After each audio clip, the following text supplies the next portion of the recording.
Well, hello and welcome to the favorite hour of the day where we bring you the issues that have happened or the headlines of the day. And what other big headline do we have to say other than the Delta Force attack in the courthouse in Kumasi?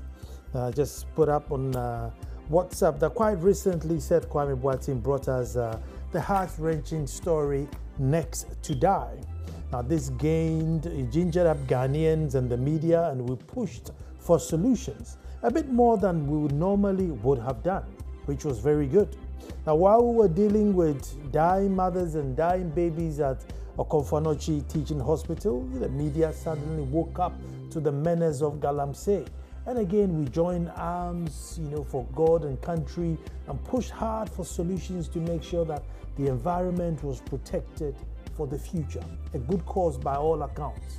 But today, folks, I don't know what to do or place this Delta Force saga amidst all our problems. A national day of shame. Not even in war-torn countries do you have people just walk into a courthouse and free their friends because they are not happy with one thing or the other. Is anybody in charge at all? If one person can just place a machine on the river and damage the river because they are unemployed, mothers can go to hospital, die, their babies die because, hey, there's no space. And now people can just walk into a courthouse and free their friends because they are not happy. Who is in charge? What's this? Is this a free-for-all? Is the country just on free-for-all? And we're just worried about CD, inflation, and we're chasing the wrong things. Our mindset is totally gone. Our moral connection to this nation is gone. And God help us, if I may say. My name is Anan Sako, Chief of Akomodumasa, and your host. With me in studio. When I come back, I'll introduce my guest.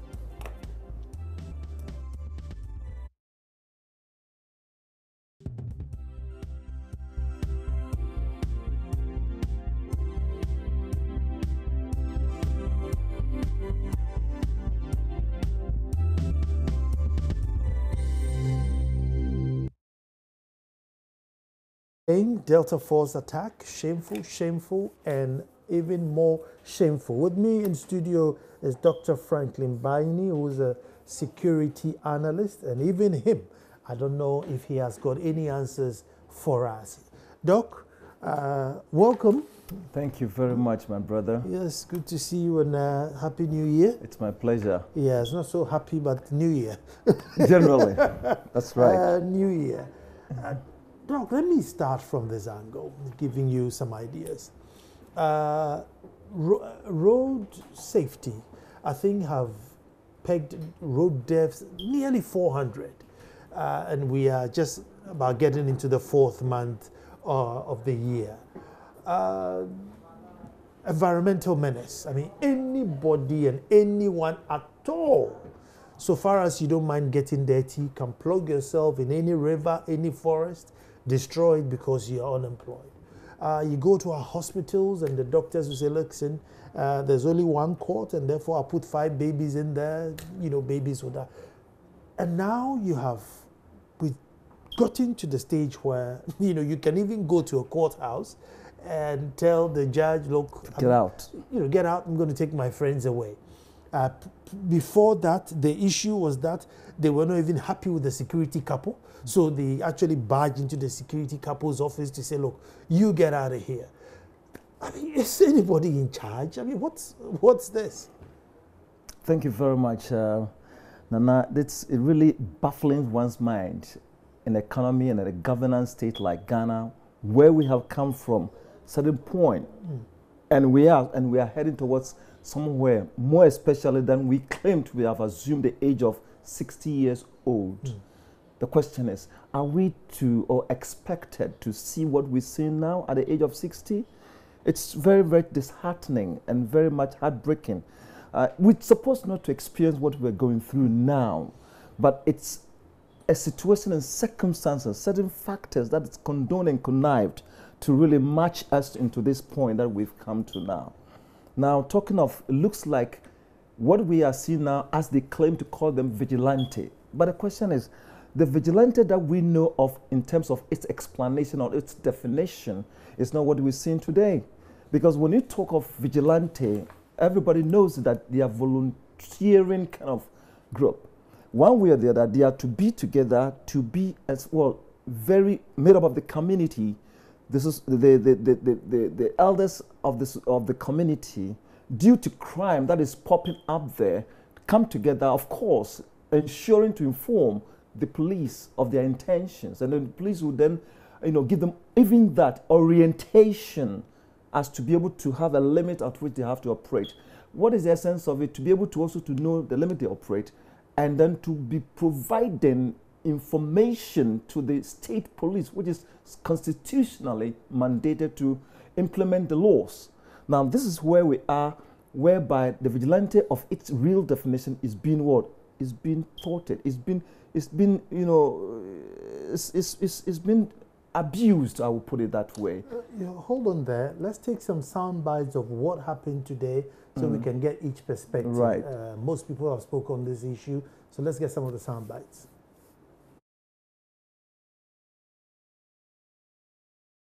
Today, April 6, 2017, 13 accused persons of the Delta Force members appeared before the Kumasi Metropolitan Assembly KMS Circuit Court, presided over by Her Worship Mary Century.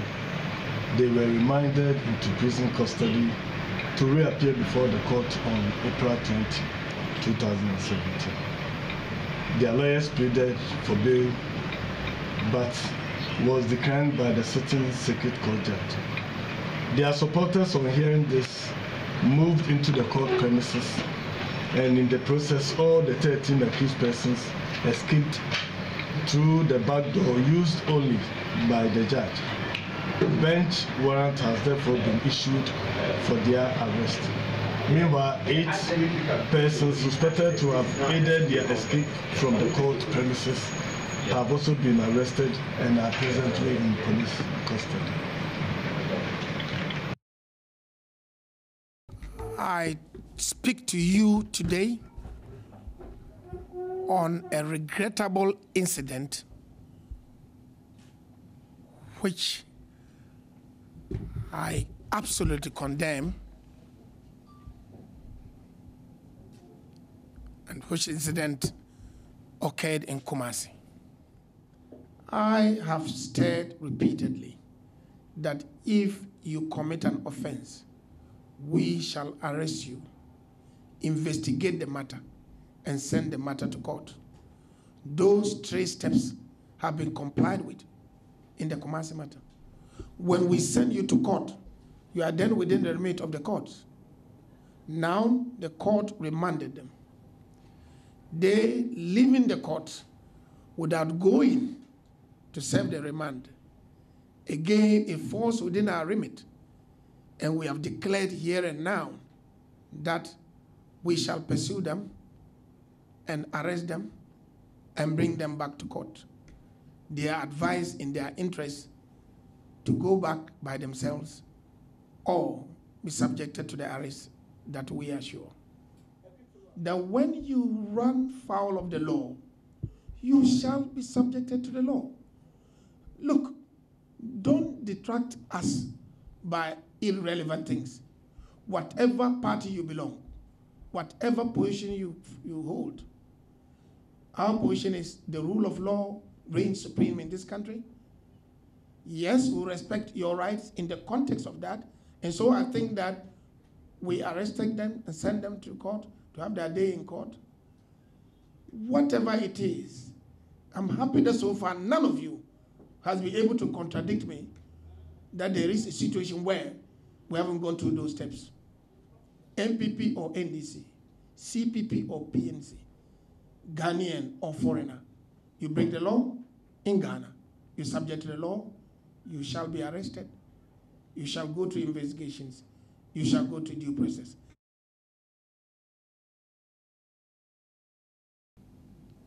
They sent them to the Kumasi Metropolitan Authority Circuit Court, presided over by Her Highness Mary Century,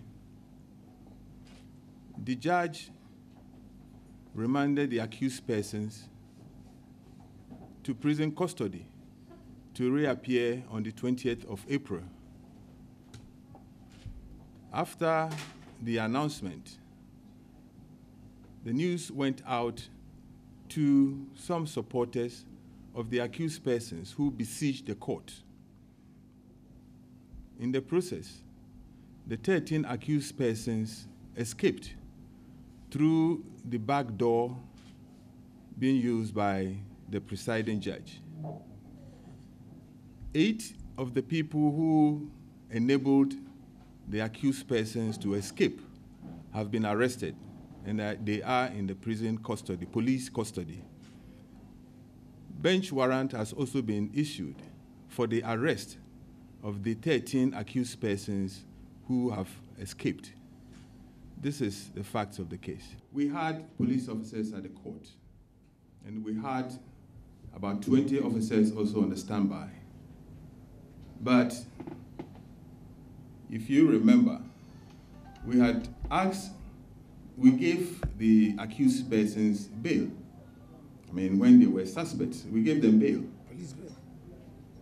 And they willingly appeared before the court. So you can imagine the extent of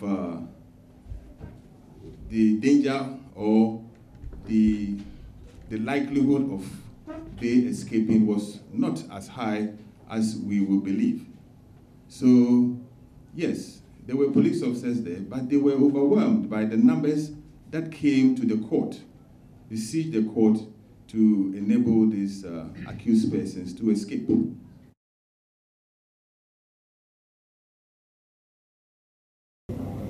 There is no legally registered vigilante group.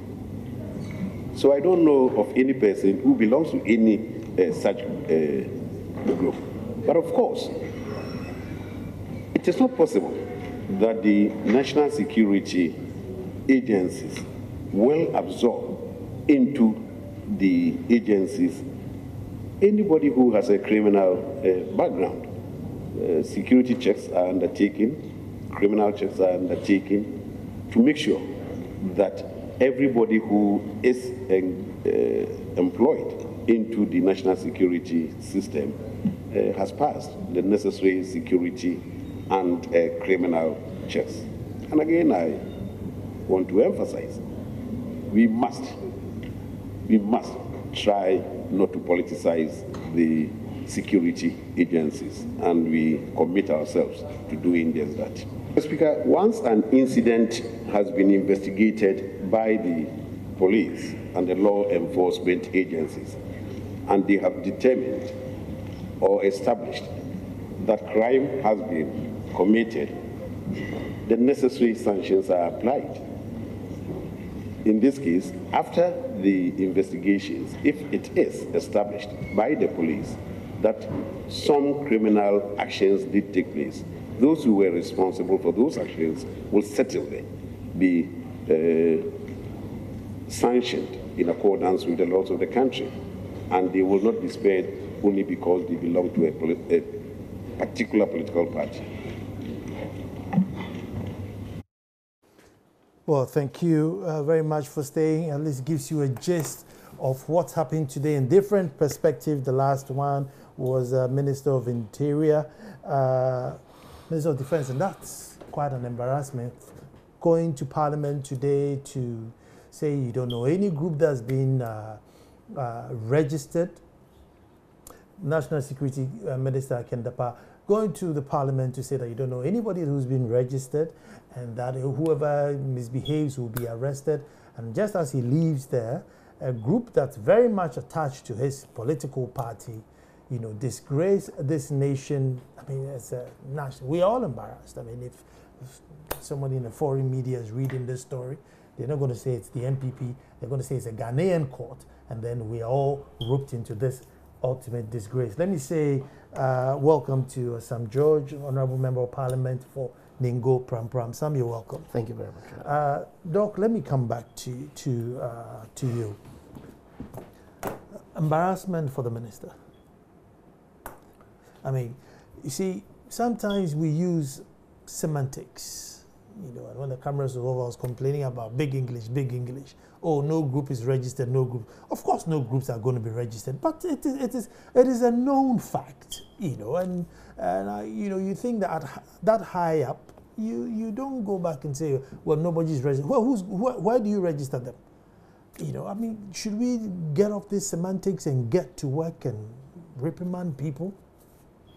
Precisely. You see, we need to be very, very circumspect and straight to the fact of the ground, because it is not something that is hidden in the eyes of the Ghanaians who are watching what is going on right now. So you cannot, like you were saying, you cannot play semantics here. We need to go grounded and see how best we can uproot it. Look at the matter straight in the eyes and see how best we can get rid of it and march on. Because as I was saying earlier on, the subject of that very group called Vigil, if we're still insisting and dependent on a subject name called Vigilante, of which we all know Vigilante, what is their role and responsibility in the community, in the society, more especially. It was meant to be something like a group will be watchdog, you know, assisting the state mandated, constitutionally prescribed, which is the police, to ensure that they gather intelligent information for them to enable the police to really do their work for the people or the citizenry. But today, as I was talking earlier on, that the subject matter, the name Vigilante has been abused, and rather, we see some of this in South Africa, southern world, Nigeria, and then that of Nigeria, for example, in the Kano and the Benue State, and I've lived there, I saw it. And it started from some groups like this. That is why we are so much really worried, in the sense that the beginning of this situation, of these groups, could migrate, could grow, mature to become terrorist group in this country. This is not, terrorism is not, after all, what is the definition of terrorism? You know, so they grow from somewhere, and before you know, as political parties, individuals who are rich will be behind and be doing this. But this is where we've got 60 years. We don't. It's so disheartening. We need to go away. Look at the fact, being you political party A, B, C, D, E, or F, we need to really look at the subject matter and let us all be what? Be united and agree to fight this menace once and for all by trying to either we put it at the parliament, and the parliament will look at it objectively, not on partisan basis. Please, the ways where we are going, and then we'll make it more partisan, we will never uproot this matter, and it will be there. Sam, I mean, today, you know, it's the turn of the NPP, and they've, you know, done well in embarrassing the nation very much with their group. But the truth of the matter is that it is a culture which is developed where once you're in a position, you don't trust the police or the army so much. The police themselves and the army themselves lean so much towards whoever is in power that you need a bit of your grassroots people to guard you. Things like if you have a ballot box in, you know, a faraway village, you're unable to dispatch a policeman to guard it for you. Therefore, your men on the ground need to go and do all this work for you. When you then come into power and you realize that these guys are unemployable because they have no skill other than just pushing metal in the gym, it becomes a problem of controlling them. And is that not the truth of what's on the ground? Thank you. Let me say a very good evening to yourself and to Doc and to our listeners or viewers across the world. The issue of groupings that have political orientation is one that, across board, is problematic. And we must admit that we've come a long way as a nation where we should be able to put an end to some of these issues. You have a police service or security apparatus that is so heavily politicized. And that is part of the reasons why some of the unfortunate incidents that happen every time there's a change of government between political parties, you witness these things that happen. It happened in 2001. It happened in 2009. It's getting worse in 2017. What's going to happen the next time there's a change in government? I mean, it's going to be an endless vicious cycle. I have always been a stickler for a system where our security services are weaned off political dependence. The Inspector General of Police, the Chief of Defense Staff, the Chief of Air Staff, the Joint Chief of Staffs, all of them, our National Security Coordinator, our BNI Director, this must be career people, career security people. I mean, military intelligence. You know, most times people don't really look at military intelligence in the research department. But these are the real intelligence gathering agencies. And you realize that with our research department and military intelligence, very little political interference goes on there because they do hardcore intelligence gathering. Most people look at the BNI and national security. I mean, those two agencies have been, forgive me, they've been bastardized by politicians. But the research department is our version of the CIA. They sit down there and do a lot of intelligence gathering, both internationally and locally. Military intelligence is our version of NSA. They do a lot of intelligence gathering for the military in safeguarding the nation. But you see, when they do their work and they bring the intelligence to the table, it comes to a Joint Chief of Staff or a Chief of Defense Staff, or it goes to an IGP or a National Security Minister who is political. Then you see the political coloration. I mean, this morning, I was overruled by the Speaker when I asked a very simple question. I asked because when the Minister for National Security came in and was asked the question, I stood up to ask a supplementary question. I asked him, I said, Minister, can you tell me what your position as Minister is, Minister for National Security, on an issue that has been raised by a leading member of your party, where he says he was on, and strangely, he was on your sister network, Adom TV, Big Dream, where the Honorable Kennedy Japan made claims that for him he supports the Delta Forces and Invisible Forces, and that they must be grafted or drafted or absorbed into our national security apparatus. The national security apparatus should not be a dumping ground for party apparatchiks. No. Yeah. I mean, it is wrong. What do you support? And the Speaker overruled me. Because, well, maybe he felt that I was putting the gentleman, the minister, on the spot. The question you must ask is, the minister comes to Parliament and tells us that these groups are not registered. And so he is unaware of how to clamp down. And I ask, can anybody tell me where ISIS is registered? Or where Boko Haram is registered? Or Al-Shabaab? Nobody registers these groups. There is no way. But you see, like Doc was saying, some of the things you see today that have metamorphosed into Boko Haram, they started as regional vigilante groups. They were called the Arawa People's Congress, APC. Yeah. They were up north in Nigeria. Down south, you had the OPC, Oduwa People's Congress, and then you had the Isakaba in the Niger Delta area. That's right. They have became the Bakassi boys, you know. They became the Bakassi boys. They have metamorphosed into all of this terrorist group. So most of the people who you see today leading Boko Haram, at one point in time, were a group, a regional or ethnic group that people used for political activities. So what you're seeing in Ghana today are the seeds of a future terrorist group. That's right. If we're not careful and if we do not nip them in the bud. And for me, this goes beyond politics because, look, when terror strikes, it has no political coloration. That's right. That's right. Today, the first victim of the Delta Forces is an appointee of the president, the very political party. The regional security coordinator who was attacked about 2 weeks ago, he's not an NDC man, he's an NPP man. But he's been attacked by these very young men who work for the NPP. The Ashanti region is supposed to be a bastion for the NPP. That is where you're having these attacks going on. And so you realize that it is beginning to get out of hand. And it's simply because, and impunity, I mean, look, let's call a spade a spade. Do you for people to storm the regional coordinating council, they must have some certain level of backing. Sam, for them to be able to storm a court. Sam, Sam, I mean, you are in Parliament. Who's in charge? I mean, is there anybody in charge? Because it looks as if anybody can do anything. It's just unless you don't want to do it. From Galamsey to Delta Force. We're talking about the Konfanochi issue where babies were dying. I mean, it's like anybody, unless you really don't want to do it. So you guys are in Parliament and we are out there. Who's in charge? Who can press a button and, some order will happen? You see, in Parliament, the best we can do is to pass the legislation. There's one thing that I want to give the current speaker credit for.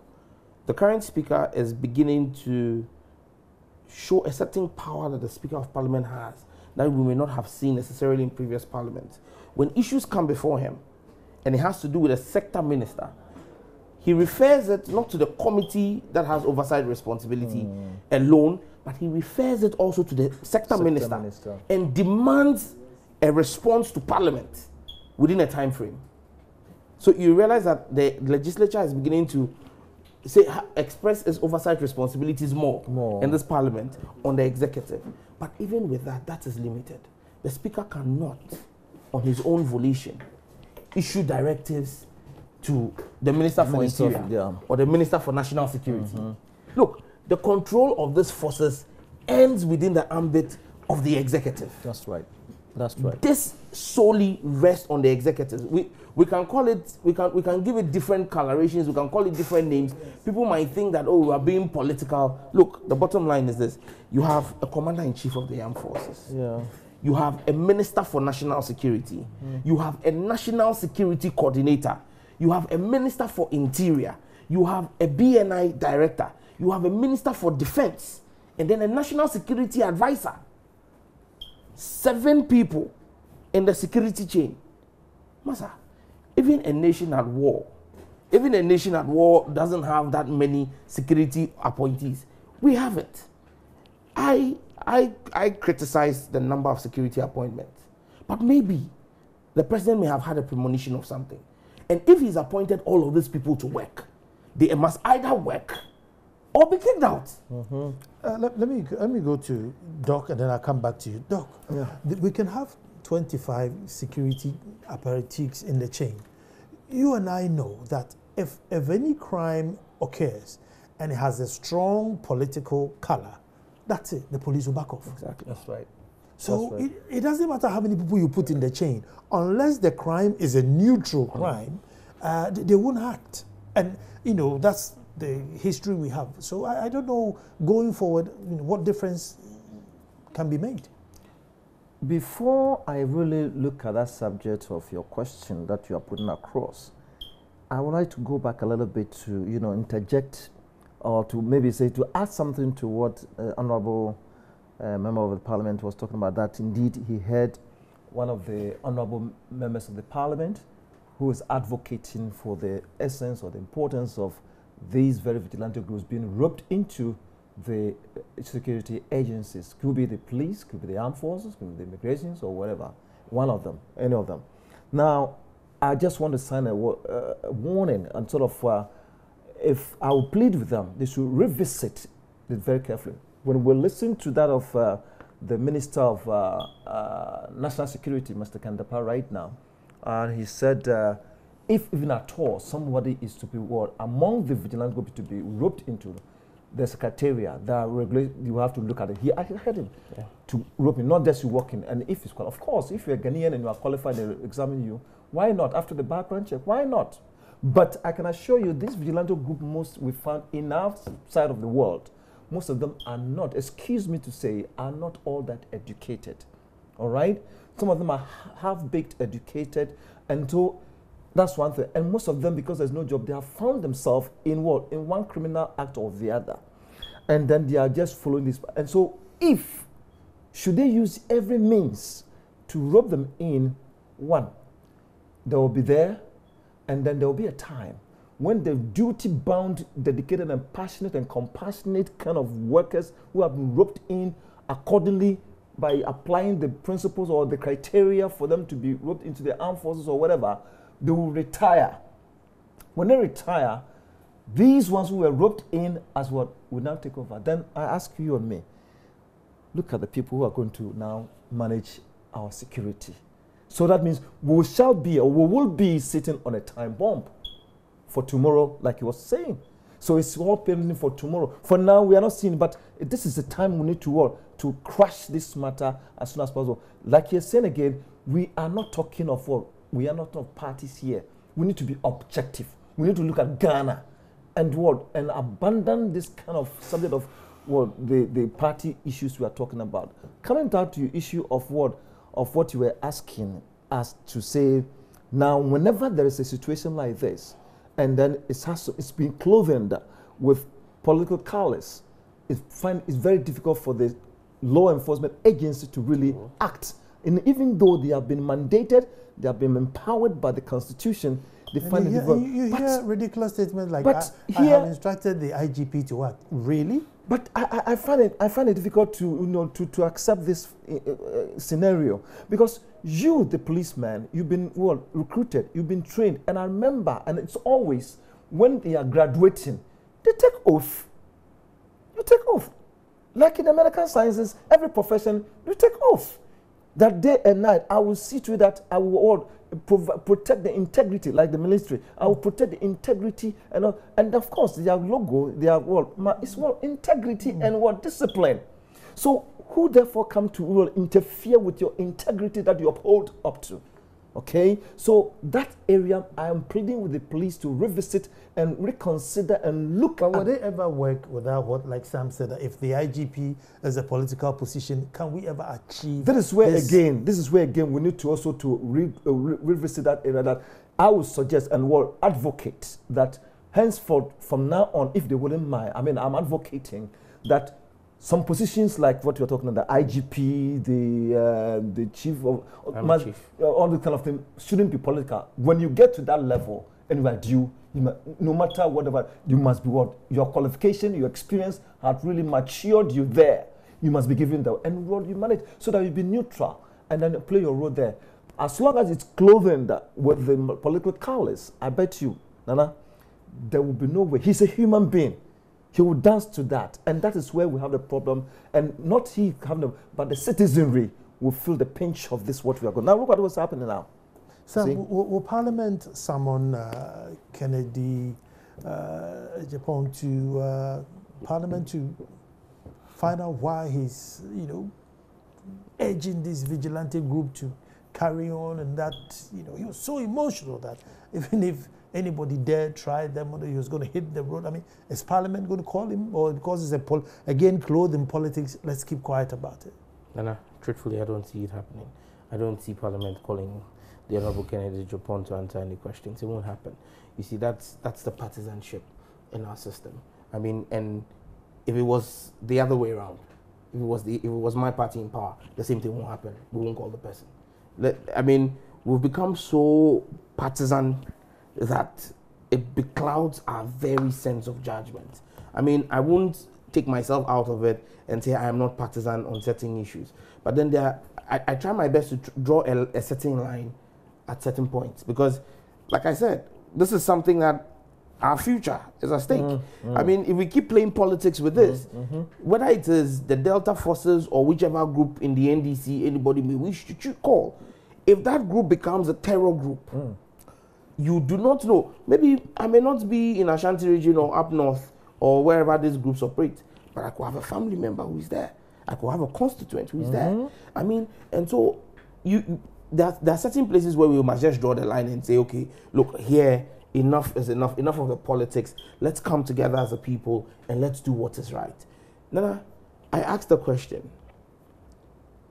No group of young men without political authorization, without political backing, can storm an RCC and go and attack a regional security coordinator. I mean, that's the head of national of security. A liaison to the national security in the region. No. That's a total breakdown. Exactly. Yeah. And you see, Nana, it happened in the RCC. The RCC is headed by the regional minister. If you listen to some of the things that are emerging from the attack of the regional coordinator, you'd see a certain picture of some people who are political actors, major political actors in the region, who were not comfortable with the appointment of the gentleman as regional security coordinator. And so, let's turn a blind eye. Let this gentleman come and let them take him out. If you listen to the police commander, the Ashanti Regional Police Commander, on the issue of the regional security coordinator, he says that they want the regional security coordinator not to come to work. Is our police telling us? The regional commander is basically telling us that they had picked intelligence that the regional security coordinator was going to be attacked by a wing of or a group affiliated to a political party, and the police in the Ashanti region could not protect the RCC, which is the Flagstaff House of the region. But rather, so it means that if there was a threat to the president, then the IGP will tell the president that, Mr. President, today don't come to work. That's the meaning of what they are telling us. Clearly, no. I believe that the Ghana Police Service has the might to stop anybody. They have. But simply because of political experience and because of a certain political disposition, they will let certain things happen. Today, it happened in court. If you listen to the first press conference that was granted by the Ashanti Regional Police Command, they said they did not know, they did not foresee the attack. And so they sent only 4 policemen, including a pregnant woman.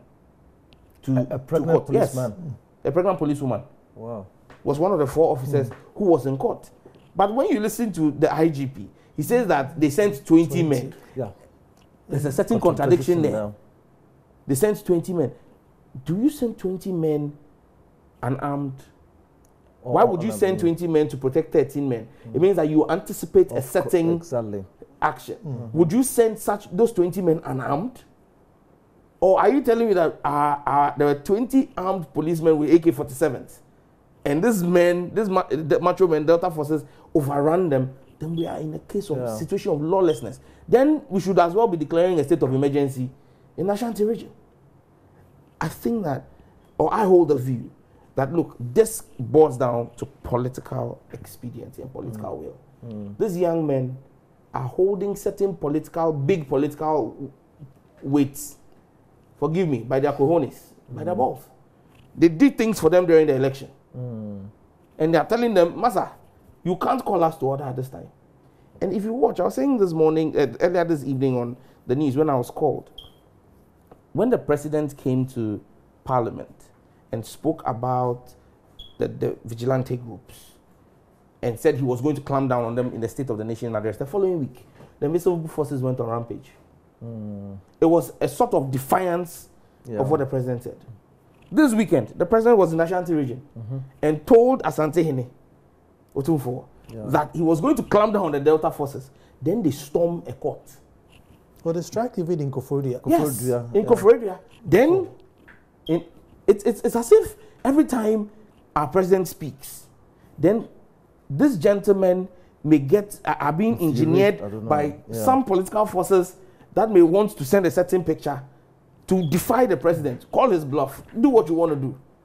I mean, like you said, Brafoni Yard also. It looks like we have to just throw our hands up in the air and hope for the best. Yeah, because you see, what is happening indeed. No, because like Sam is saying, and it's true, it's they have done some work which ordinarily you wouldn't have asked your son or daughter to do. And now you've gotten the pie. And so he wants a bit of the pie. It's only that maybe the pie he's asking for is what the corned beef is. And you really don't want to give him that bit. You know, get a bit of the crumbs. And that's the truth. Yeah. And if we devoid of that truth, then this Boko Haram and all these things that you're talking about becomes a reality. Like we're just also talking about, we need to remove the spectacle that we use in really looking at the matter on the ground. Maybe the spectacle they are using when they are not seeing well. And I have to remove it and really see what is on the ground and let us all fit objectively. If we don't look at this objectively and look at it in the other way around, I'm afraid. Because, like you're saying, the people, they claim they have done some work. They need to be compensated. Well, so they claim. I mean, if you listen to Kennedy Japon's rant, he said, look, these boys protected our boxes during the election. When the police were not there, these were the guys who were there for us. And I'm sure while they were doing, they said, look, when we come to power, you will be sorted. So there's a promise that they give it to them. It's what now they are not seeing it, and therefore they have to follow. But then I think, you see, all boils down to the subject of unemployment. No, it's not about unemployment. I don't think they're employable. I don't think they are carpenters. I don't think they are plumbers. They are not pilots. They are not doctors. They are not nurses. And they don't want to go and farm either. They don't look like somebody who wants to plant corn and wait for 3 months to harvest. So what do you do with them? But these people, as we are talking about, I believe they are the government. They can find, there are so many avenues they can find into what, if they really, they need to go through counseling and then orientation, because before this, they begin to government, you see, this is what they're supposed to have done. Let me give you an example. Look, the easy work for these people is to put them at harbors and ports and stuff where cars will be passing. Let me check you 10 CDs. Let me check you 20 CDs. You know, he goes home, he has 500 CDs. Fine. He hasn't worked for it. And unfortunately, I think those vacancies are not immediately. Yeah. And they want something to they do. They won't go and plant cashew and wait for 5 years. Good. They want immediate. Now, let me give you an example of what is. You see, when Ashanti Goats, this gold field, you know, sometime, it wasn't 2 years ago or so, you know, when the price of gold was going down. You remember, they have to what? They have to lay off many of them and pay them their compensation, etc. But I like one thing. I have to raise my voice out, because look, if we don't at that time really find a way, get an institution involved in what? In counseling and orientation of the workers who are going to be deployed or being asked to go home with their money, these same people, you will get 1 billion, 1, 2, or whatever amount to that within a short time to go, and they will be turned back into criminals in the society, and begin to terrorize the people around that place. They did it, but I tell you, that thing was escaped. So now, when the money came to them, they knew what they were going to use it for, and one of them have been really established. So that's unlike before. GT did the same thing, and I tell you, most of them have committed suicide because they got the money, they have not, and most of them are now criminals. Most of them are into something else. So the same way this vigilante group that we are talking about, I was of the view, thinking, or might have thought, that before this time that we're experiencing what we are seeing, they're supposed to have taken them through orientation and sensitized them on certain things. But I think that there was an overt. You know, they give them so much assurance. And that is the effect and the consequences today. So we need to really revisit it. It's not too late. Something can and must be done. Sam, as a state, what do we do? Because I've never heard of this before, that, you know, people can literally walk in the courthouse and say, look, I don't want you to try my friend. Walk my friends through the judge's office and use the back exit. I mean, it's impunity beyond all else. Yeah. So, I mean, as a state, is there anything you can trigger or can... No. What the state can do at this point in time is to reassure the general public, and this solely lies in the ambit of government, the executive, reassure the general public that they're in control of the security of the state. How? By making sure that again, come and speak English to us. within the next 24 hours, we hear that what happened, what we are told, or what I've gathered is that after the processes, after the young men were walked out of through the judge's exit, they headed straight to the NPP's regional office. When they left the court premises, they marched straight to the NPP's regional office. So when the reinforcement team from the police came, the first place the reinforcement team went was the NPP regional office, and that's where they picked 8 of them. Okay. Now the 8 people who've been picked are not part of the original 13 who were arraigned. No. Okay. So the 13 who were arraigned are still at large. Okay.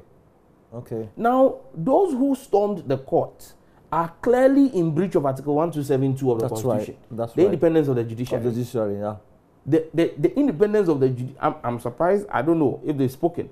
I haven't heard anything from the judicial yet. Yeah. No, I heard. I know that they've only made a request for security for the judge because the judge's life was threatened. Exactly. I can't confirm it, but I heard they were in a meeting to say they were going to boycott. That case? No, literally court. Yeah, sitting. Court processes. But I can't confirm that. But I heard they were meeting to boycott court processes. Because it is. Look, we had been people, scary for the judge. Yeah, of course. She's a female judge. Of course, must have been scary. Of course. I mean, we've had instances, and look, let's not run away from it. I've tried my best not to get political in this whole discourse. Must be objective. But we've had instances where gentlemen sit in a radio station and threaten the Chief Justice without any proof that they have what it takes to attack her. But we jailed them. There was a decision, political. Many people say it played a role in our loss as a political party. But it was a political decision to get them pardoned. But the point is, before they got their pardon, the independence of the judiciary was ascertained by protecting the judiciary, by making sure that they were hauled for contempt and jailed.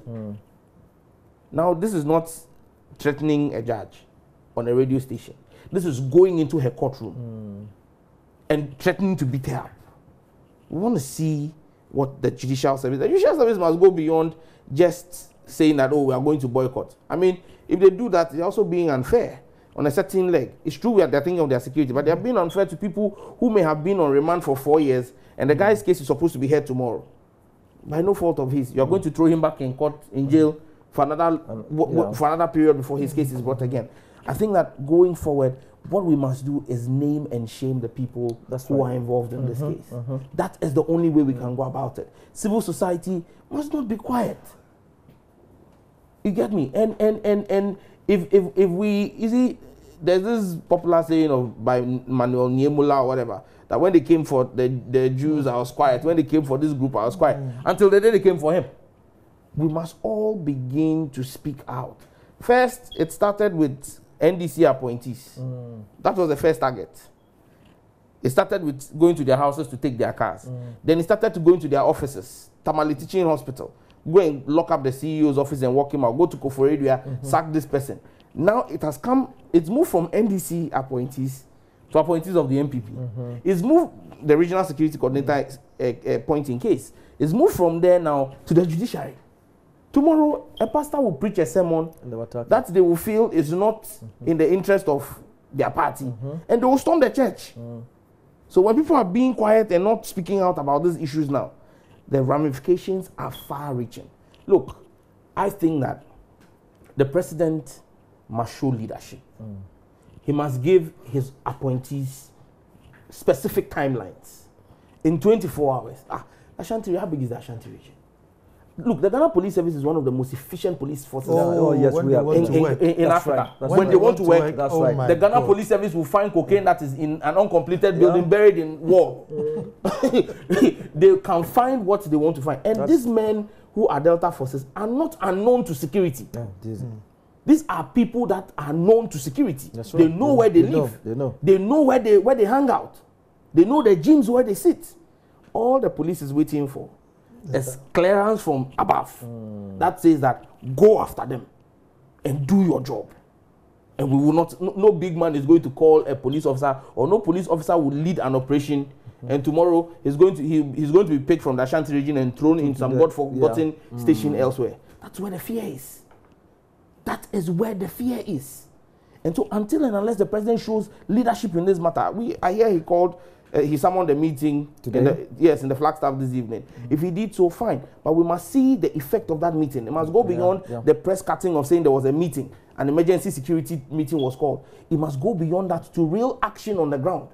Let us see in 24 hours a roundup of all of these elements and players, and let us see them being prosecuted. If prosecuting them in the Ashanti region is going to prove problematic, transfer them to Accra. It's amazing how politicians become so Ghanaian when they're in opposition, isn't it? They become so Ghanaian. When they're in both parties should have been in opposition. Can you imagine how patriotic the House would be? That is why I made a point that we are partisan on many issues, and I told you that me myself, I'm guilty of it. But there are places where I draw the line. You have to, because on this matter, if you are an MPP appointee today, you are a minister of state, and you don't support us making sure law and order works, Delta forces and invisible forces, they're everywhere. How do you support? They will storm your ministry. How many policemen do you have at the ministry? You see, Doc, how do you support? Because these are the people who brought you there. So how do you support? But how much of the president's integrity is lying on this, whatever decision he takes? This issue, like he was saying, that within the 24 hours, he should try. Within his word remit, or as the Constitution mandates him, is the Commander-in-Chief of the Ghana Armed Forces. When we talk about that, we're not referring to the immigrations, the Ghana military services, the police, and then all those kind of agencies under his control. He is mandated to manage them, to control them. He commands them. Therefore, he holds a very strong and a very powerful position. Today, if really, that is, he makes a statement, this and that, and of course they violate it, then there's something wrong somewhere. But I think as a commander-in-chief, when he commands, They must be able to, and this situation, like he's saying that, well, they have called for a meeting at the executive level at the Flagstaff House. Let's hope that tomorrow we hear something. Other than that, in fact, the system, if it's allowed to go the way it's going, is very scaring. We are Ghanaians and we are sitting on a time bomb, and it will make governance also very, very difficult. Even the parliamentarians going to a court, going to the parliament, will not have a very sound mind in going to what? Into exhibit his responsibility as a legislature. So, I mean, Muntia 3 had the gold medal, but this is becoming the same boat of all embarrassment. This is big. This is the this makes Muntia 3 look like a joke. This is the most. It's sad, Nana, and Nana, you see, truthfully, even Parliament has come under attack of these groups. When there was the transition, on the 9th of January, they came to Parliament. Who? The Invisible Forces. Oh, okay. Yes. Really? They said they were coming to take over security at Parliament. Really? I'm telling you. But I've been asking a question. The Invisible Forces and Delta Forces, why haven't they gone to take over Bema Camp and Kamina Barracks? Why aren't they going to those places? You get me? They pick and choose. If they are really invisible, they should go and take over Bema Camp. But you see, going forward, I think that as a nation, we just need to call a spade a spade. Exactly. And then do what is right. Look, exactly. The president must put his cap, he must wear 2 caps at this point in time. As Commander-in-Chief of the Ghana Armed Forces, he must not wear the cap of Commander-in-Chief of the Delta Forces and Invisible Forces, but Commander-in-Chief of the Armed Forces, and as leader of the NPP, call a party meeting. Whilst he's working as Commander-in-Chief, he must call his party regional chairman in Ashanti region and in all the regions. These boys worked directly under those regional chairmen. Some of those regional chairmen today are regional ministers. Yeah, okay. Yeah. Call them and tell them, call these boys to order. Find a way of politically taking care of your men. Look, I will not, if it was in the NDC, I will not throw away the young men who helped us. But we should also not allow the internal issues of our party to affect the governance of states. And that's why the president must be able to sit as president, commander-in-chief, and say, hey, let's ensure that there's security. Sit as head of the NPP and say, guys, what can we do? What is an immediate stopgap measure? Look, if you just apply force and drive these guys out and think you are disbanding them and chase them around, you are fighting Galamsey. They'll find themselves in those pits right now, providing security, and they worsen the problem for you. Until there's a political decision taken on how to take care of these boys, you don't fix the problem. You must have both a political and executive decision on solving this problem. If we don't, we're sitting on a time bomb. Yeah.